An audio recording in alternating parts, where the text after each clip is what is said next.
People think about AI as robots, but a robot just reminds you of taking your pills. But caregiving is not just reminders. It's a person that notices you. It's a person that gets the vibe. You didn't eat as much today. Your joke is not as funny today as yesterday, or somehow your walk changed. Maybe you're a little silenced today.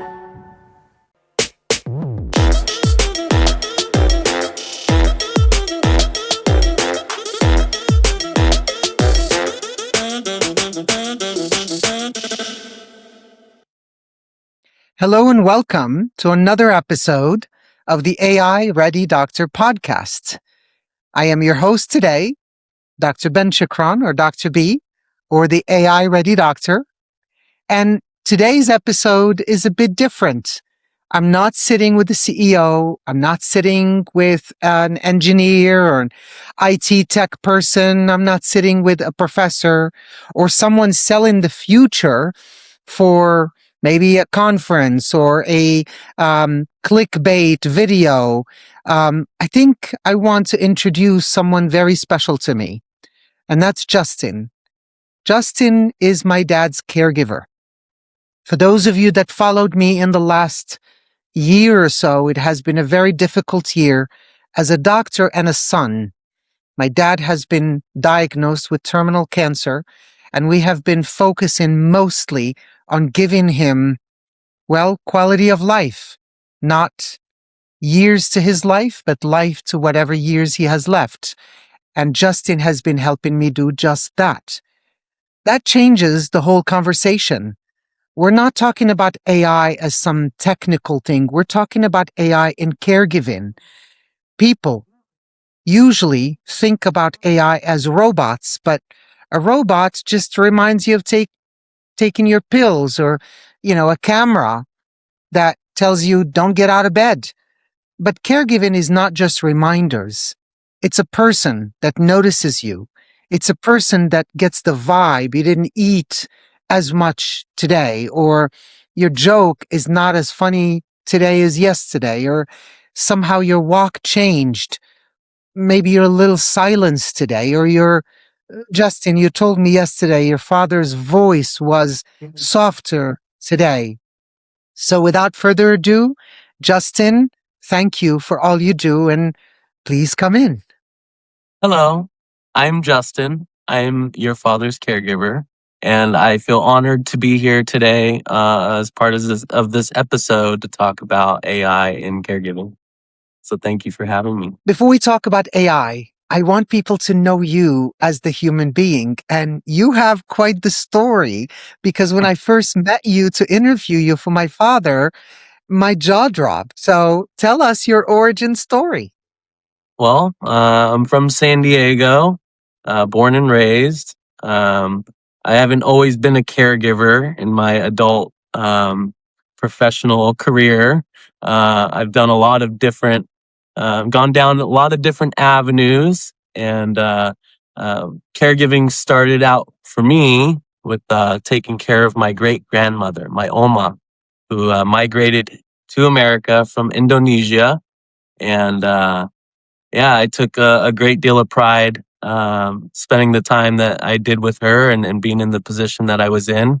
Um, Between my mother and I, we both took care of her towards the last 10 to 12 years of her life. I have a motorcycle, Harley Davidson, kind of rough around the edges background. I have a lot of energy. I like to have fun. And I think, going down all the avenues life has taken me down has given me a tremendous amount of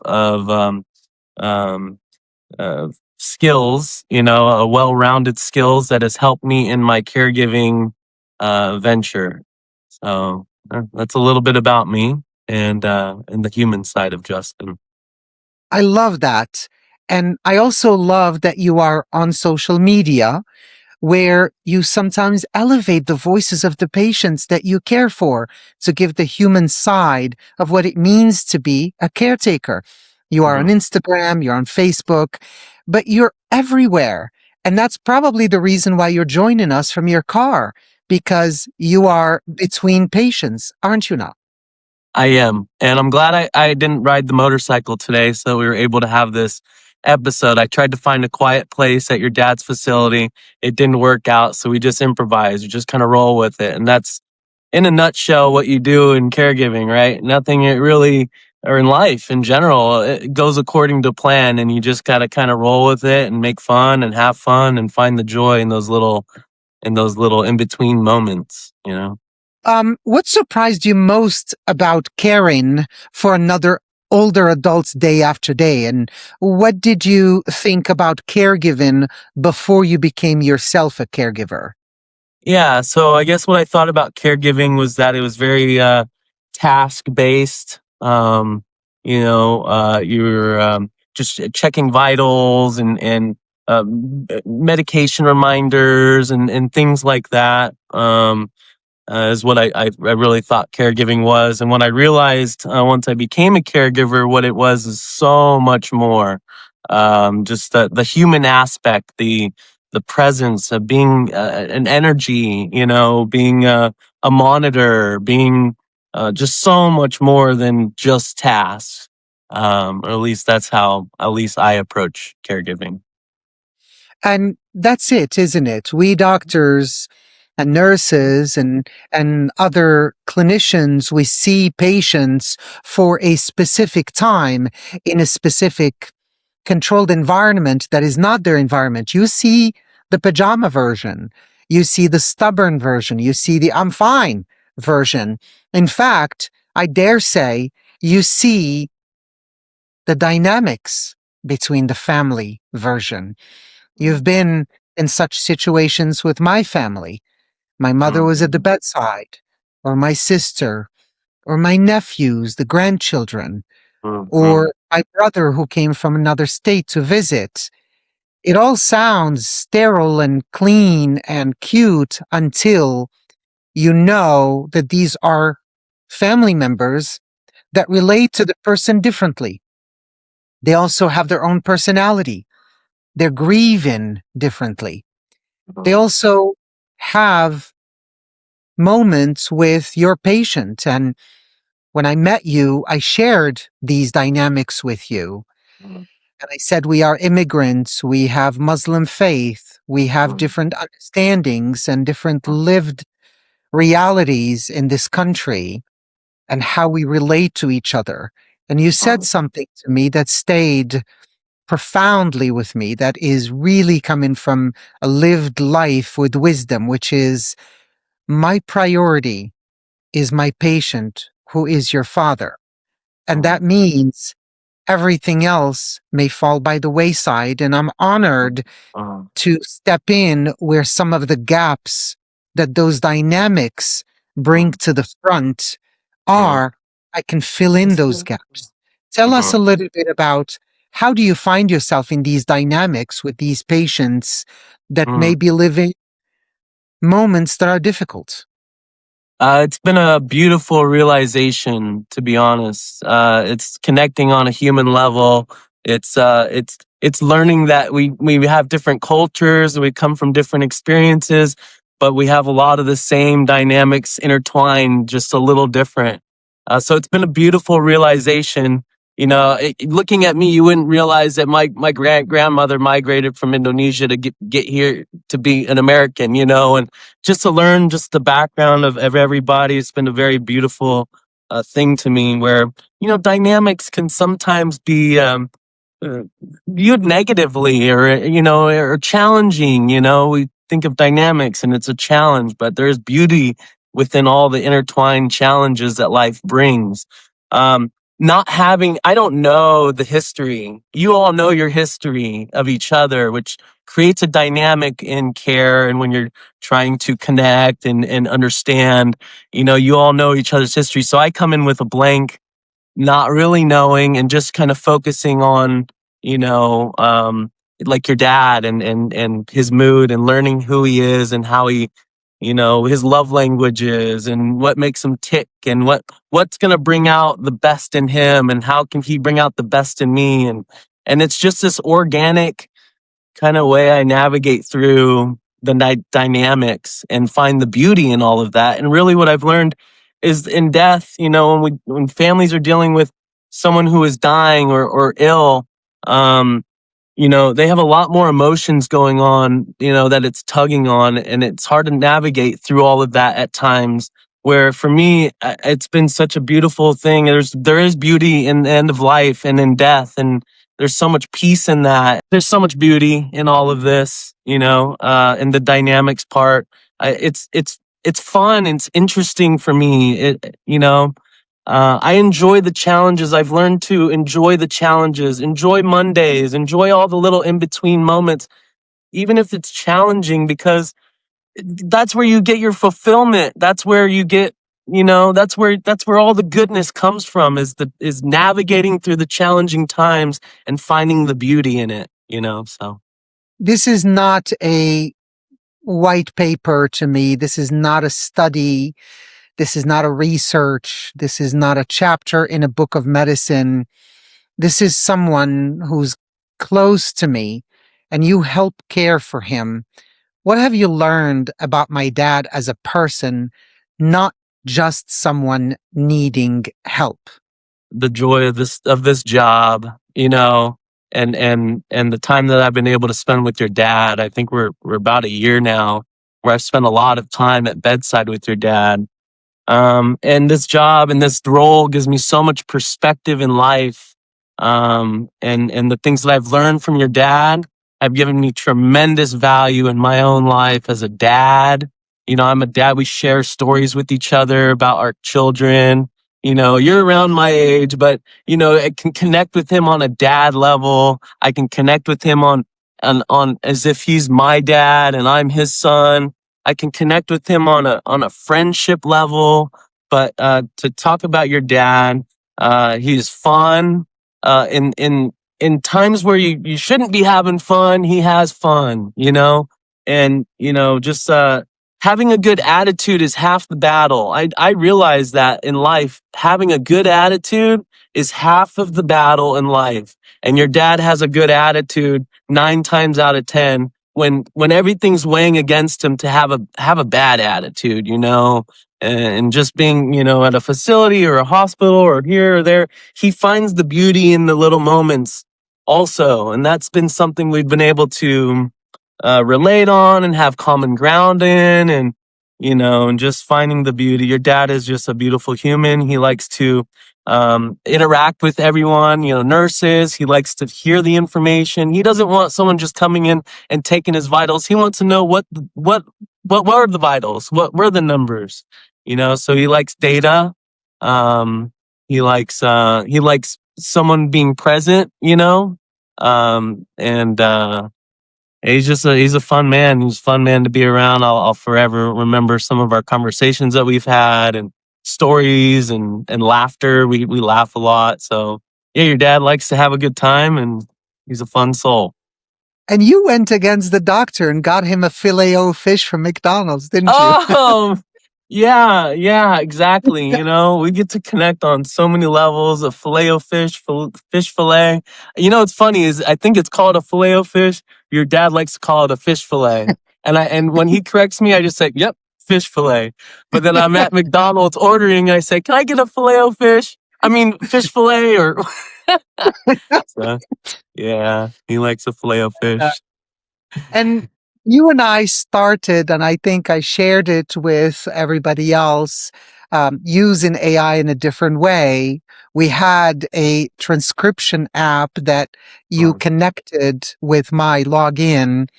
And when you have conversations with him, he knows with his permission, you turn it on, and then I'm rounding, and you sort of visited him in the morning or early afternoon. By the time I finish rounds on my work, or I finish my meetings at the research, the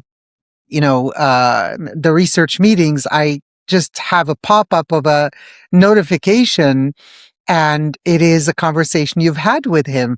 And I discovered certain things about my father that you've helped me uncover, such as that he liked to go out in the wild and look at insects. And he had a notebook where he wrote all of that down and he gave it to his professor, or the day that his aunt came back to live with them after getting divorced back in the 70s or 60s, Mhm. actually. And I put this together in like a story that I posted. Tell me about how this experience was for you to gather these stories from my dad and relay them to me through this AI app. Yeah, that was really cool to see the story that came out after. I mean, it was like I felt so incredibly proud of that moment, and seeing what you made of it based off of a conversation him and I had that tapped into his childhood. And, like you said, back in the 60s, I mean, it's a long time ago. And just to tap into a memory and have it create this story that we can read. You have it in 3 different languages. I thought was so cool. But yeah, to tap into a childhood story and then have it come to life in a uh, like a book like you created, and to be able to share it in that way, to really painted the picture. You create these images in your head as someone's telling you a story of what that aunt looked like, or what the candles look like, and the techniques of the flicking of the brushes. I mean, down to the little details that came out in the story after. I'm like, oh wow, that was a little detail that got caught in this, explanation of his childhood, and to have it come to life was so cool. So cool to be a part of. I want to read one of the texts you sent me one day. Okay. I asked you about him. You said, I will say when he wants something, he wants it in his way, no exceptions. It's a hard bargain right now with certain things. One of them being the bed angle when eating. He got very passionate when I tried going past 22 degrees. He calls it percent. Angle to at least 30% would not allow me to proceed. I didn't want to leave him eating pudding at 22% angle. He wanted me to go ask for ice cream again very passionately, telling me to go. And when I came back, he will be alive and well. And he just had a spirited conversation with your sister about bringing money for him to buy food. And just all of these small little things that I have to bargain with him. What you do is you bring the alive element outside of the sick role of the patient. Mhm. What is a difficult caregiving day looking like, and what's a good caregiving day look like for you? Mm. Yeah, so dad can be a bargainer. He likes to bargain for things, but that's part of what keeps him ticking, and keeps some control, and keeps some it's good to bargain. It's everyone likes to bargain. And so good for him. I'm glad that he keeps me on my toes, and I appreciate that as a caregiver. I don't want to just sit there and not feel like I have a purpose. Yeah, let's bargain. Let's make a deal. Give me a little, I'll give you a little. And we won't have to tell Hassan about, no, I'm kidding. Yes, I'm kidding. exactly. I'm kidding. But you know how it goes. And yeah, so a good caregiving day for me looks like when I'm leaving my client, my patient, in a better light than when I found him. I think that for me is just like when I'm leaving feeling like, man, I served a good purpose today. Um, your dad and we salute each other on the way out. We give each other the salute. And that I started didn't know maybe a few months ago, but now it's our ritual. We salute each other and we give each other this salute. And it's just part of what we've created. And so a good caregiving day is when he's saluting me with a smile at the end. And I guess a harder caregiving day is when it's out of my control. There's that. not much I can do to make him better, make them better. They're just not in a good place at that day or that moment, and not much I can do makes a huge impact. That's for me a hard caregiving day for me.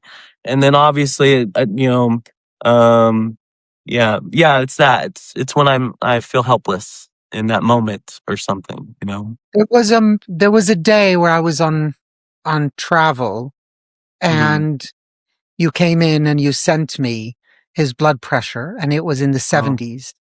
And I asked you, can you please put him on FaceTime, even though I mm-hmm. had a camera on him, which I do always.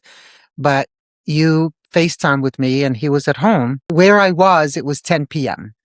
Mm-hmm. And you helped me call the EMS, Mm-hmm. 911, emergency services, and they came in and you held the phone and you managed my mother who was in the back of the room, and you Mm-hmm. managed communication with them. You managed keeping me there as if I was there until he got on the ambulance. I shared with them all the information. You followed with them down the hallway, and then as they left, you made sure that all of his stuff is taken care of and organized before you left. That Mm-hmm. moment is etched in my memory. When you hear AI and caregiving, what is your first reaction? Mm-hmm. Kind of like anyone else, you know, you hear rumors, you hear like it's gonna steal your job or this or that, and you know, you just yeah, you hear all the different nuances. I'm very IT savvy. I like technology. I like to find out how it can make my job easier and better, and how I can use it to, you know, enhance, and that's how I use it. But yeah, I think initially you hear like kind of rumors of how AI may affect you in a negative way because everyone likes, you know, focuses on that at times. I like to see things that have, you know, cup half full, and how this will help and how I can use it to make my job easier or better. So So, yeah, I how think that does it make your job easier? technology in general helps me, especially with AI. Like the other day, I had a client who was we were talking about an old story or somewhere he had been. I was only able to grab a few bits and pieces and trying to discover where this was, or he was trying to remember. And I plugged it into ChatGPT, just little bits of information, and it brought us the precise location he was talking about based off the little bits of information. And I cross-checked it with him, and he's like, yes, that's exactly where I was thinking. So little moments like that, reminders. I'm big on reminders, you know, medication reminders, things like that. Hey Siri, remind me in 20 minutes to give Mike his medication, you know, things like that. But AI conversations with families, I have a lot of I'm applying for new gigs or this or that, so email conversation. Sometimes I'll have it help me with that kind of stuff, just to alleviate time, to give me more time to do, you know, the human aspect things, you know. So I've used it to have helped me with that kind of stuff I personally. love that you contrasted two things. One is before, and that is when you plug AI in and you hear about it and you say, well, what is it? And what you hear is robots Hmm. and sensors and AI companions and technology and machines. But what you Right. gave us is actually the human part of it, which is it augments me as a caregiver. It helps Mhm. me Yeah. be instant with my desire to help. It helps Sure. me bring moments of humanity. It helps me help my brain not to have to remember things. It helps me search for things that maybe, you know, using the old fashioned way of Google, I would have to click on multiple links to Mhm. find maybe part of it, but it gave it to me specifically at the Yeah. moment I wanted in the customized way I wanted. Right. So would probably say that AI should not replace the caregiver, but maybe protect the caregiver from drowning in tasks that were Yes. never soul of the work to begin with. Yes, I agree. Yeah, I'm as I've used AI more, I'm less afraid of it replacing my job. I know it won't. I know it cannot. I think um I think we need to stop thinking so much of it replacing, and how can it assist, and how can we do this together to make the outcome better than just either AI doing it or a robot or just a human. I think there's room, you know, that's the beauty in human doing it. It's okay to have some kind of, you know, imperfections, you know, and and just that human element is so important. But also technology has been very important, and the use of it I find very important and helpful for me in my day to day, especially alleviating the time to do the human stuff, the fun stuff, and and so I'm not afraid of AI. I love the technology. I love how it's assisting me in my day to day. So let me ask you this. What is something that, as a caregiver, you wish AI could make easier? And what part should AI never touch? Those are great questions. AI can handle all the dirty tasks. Okay. No, I don't know how that's possible. But yeah, all the It could. unfun I stuff. mean, there are robots right now that can do that. Yeah, I think that would be great. I think, if it could do it efficiently and yeah, if it could do it efficiently, all the maybe even the tasks that human error causes a big problem. In Anywhere. regards to medications or malpractice or something like that, I feel like if it can help that percentage out, yes, let's do it. Even if it has some error there, if it's better than human error, then I think we need to move that needle. But I Good don't on you. think we need to talk about replacing anything. I think humans are needed, robots are needed, all of it's needed. Let's just do it together. Can I bring you back to another moment that's etched in my memory? Of course. I walked in one day and you had just come in to visit dad. I found him like smiling, and I mean, I know my dad, so I didn't really pay attention to the details until you mentioned to me what you had done. And I'm like, oh yeah, he's clean shaven. Oh yeah, he's changed clothes. Oh my goodness. Yeah, that's true. He did this, that. And that was the first time that something so intimate, something with dignity, something that restored the human part of him was yours, that you did without being asked. I cannot begin to explain to you how it just found its way to a part of my heart that I did not know existed, of gratitude that as a son, at some point, me and my family, we felt everything was on us, and the dignity of it all. I'm sure it wasn't easy on him either. And you stepped in and says, this is a gap I can fill in. It's Mhm, okay.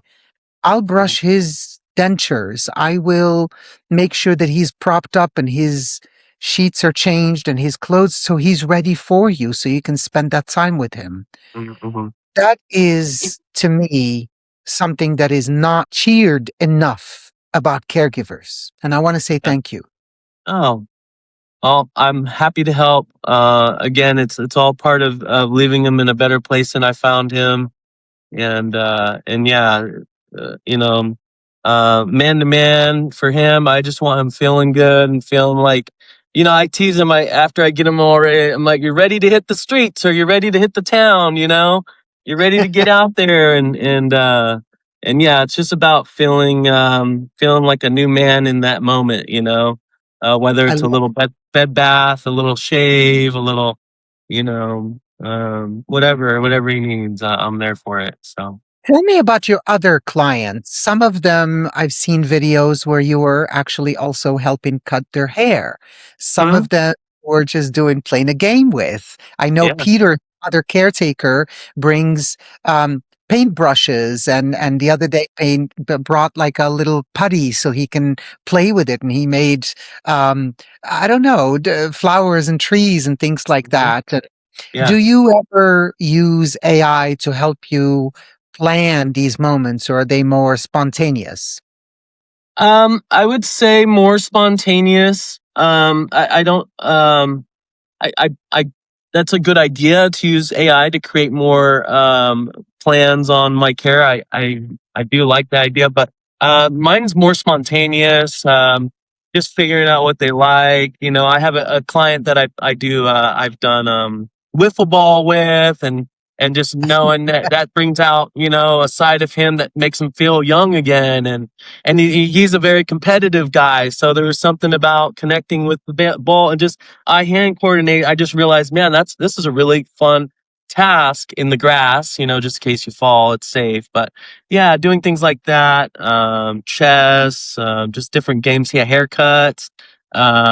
It helps polish my haircutting skills, and it gives them, something they need without having to go to a barber, or, that takes a lot, having to get your stuff up and go to a barber when you have certain elements holding you back. So yeah, again, having a wide skill set has helped me in this caregiving role, doing things out of the different than what a caregiver from an agency might do, or some, help separate me from other caregivers, just going the extra mile, bringing my tools, anything I can do to help.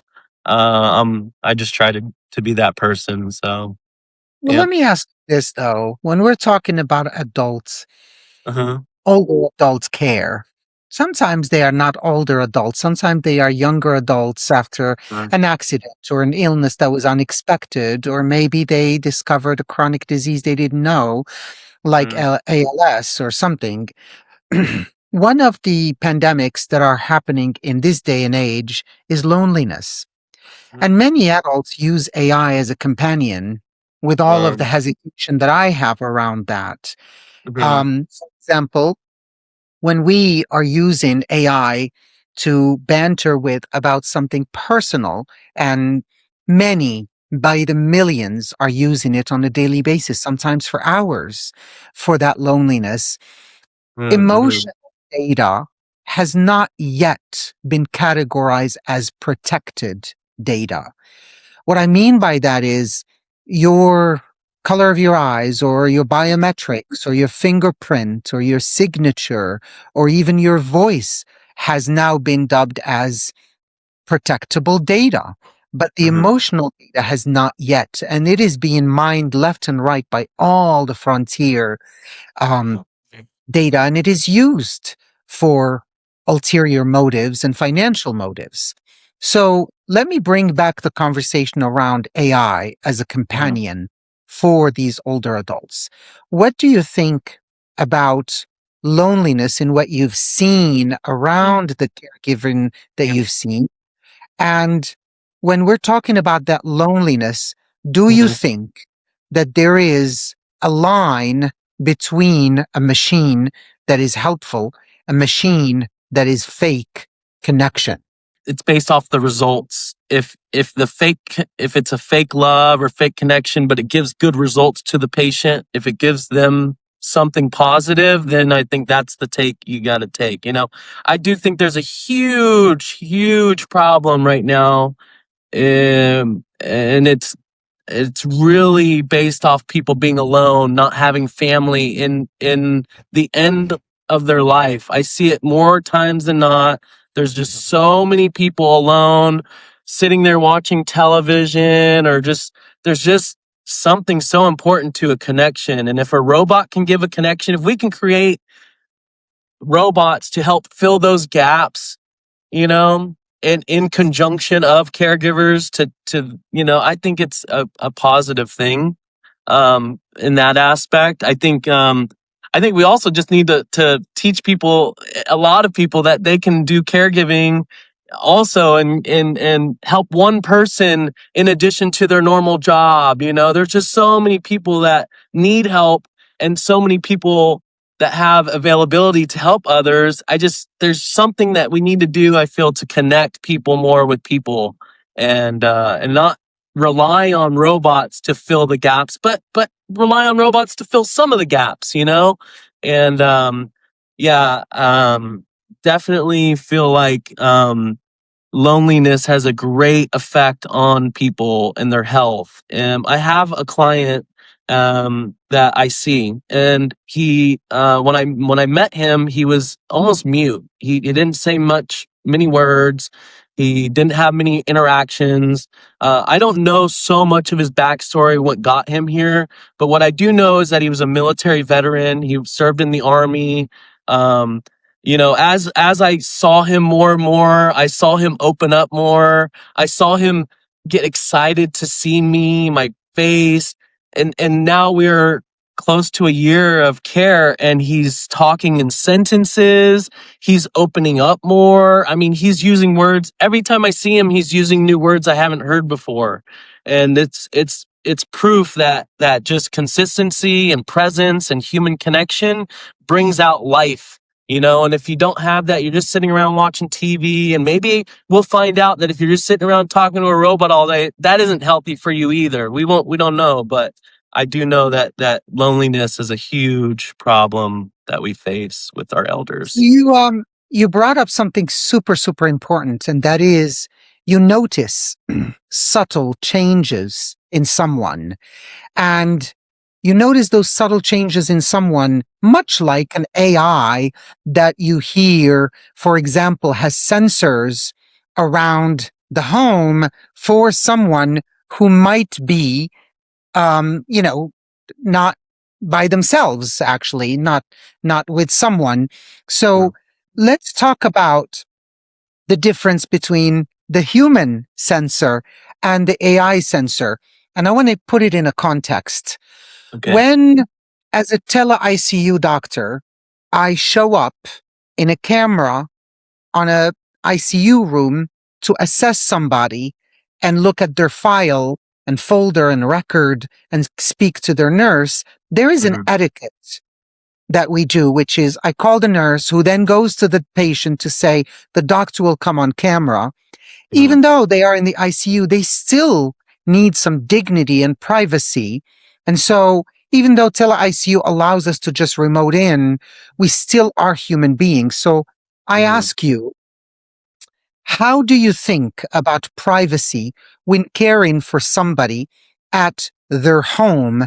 And what should families ask about before putting remote monitoring technology in the home? Yeah, I think it's about having a clear conversation with the patient, and letting them know why the monitors are there, giving them understanding, and asking for their consent if they agree with it or not.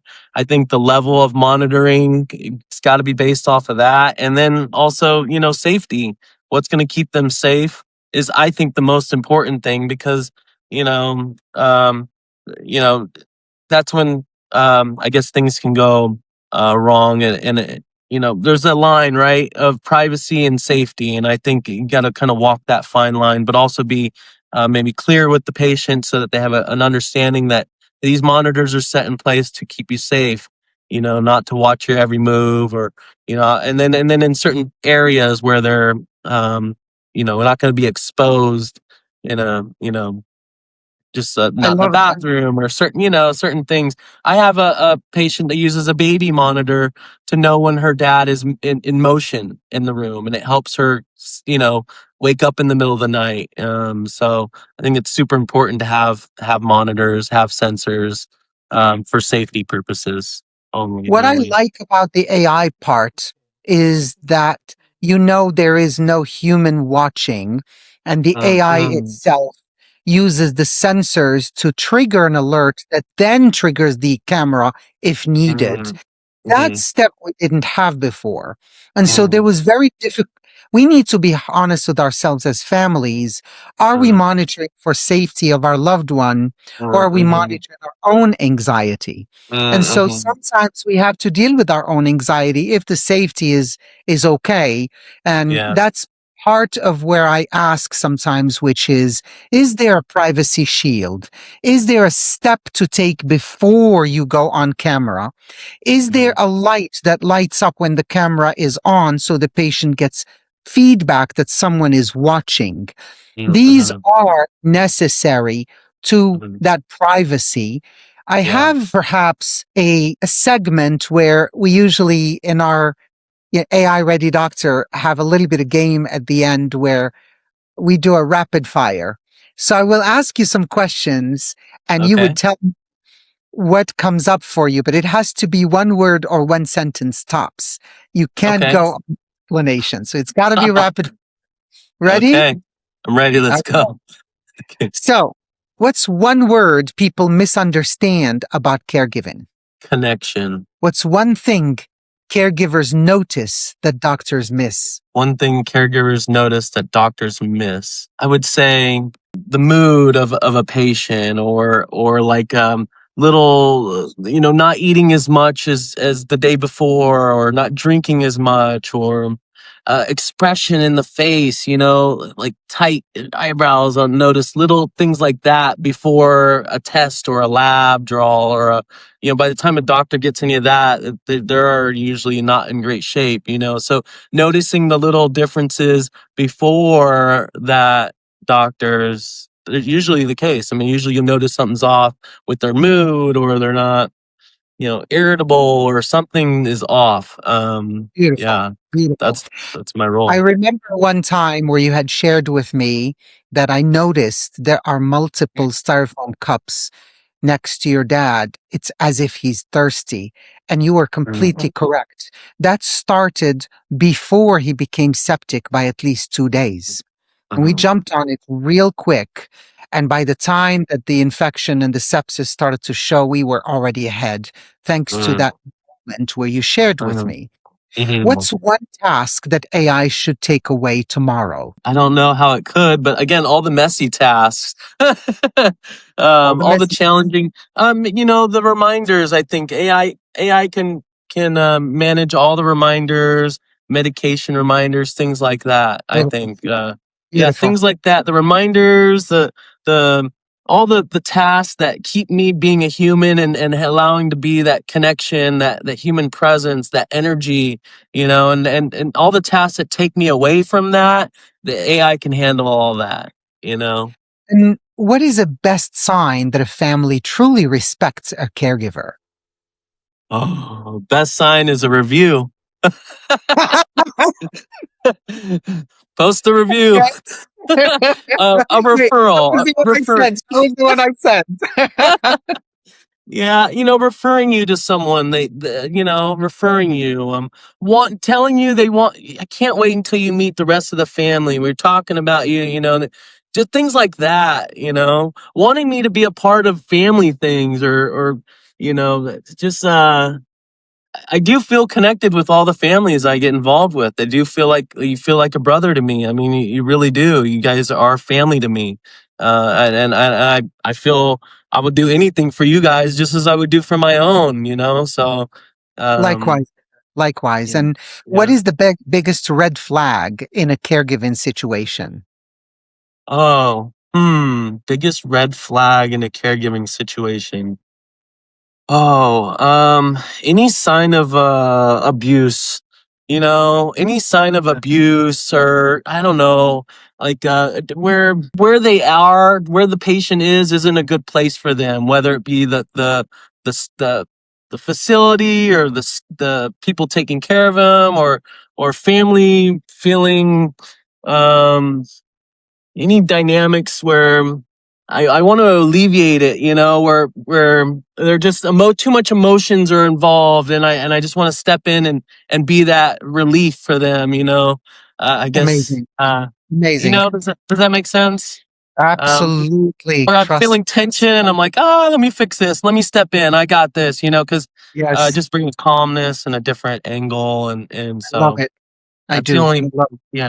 What's one thing you wish every AI company heard? Oh, every AI company heard, maybe this podcast.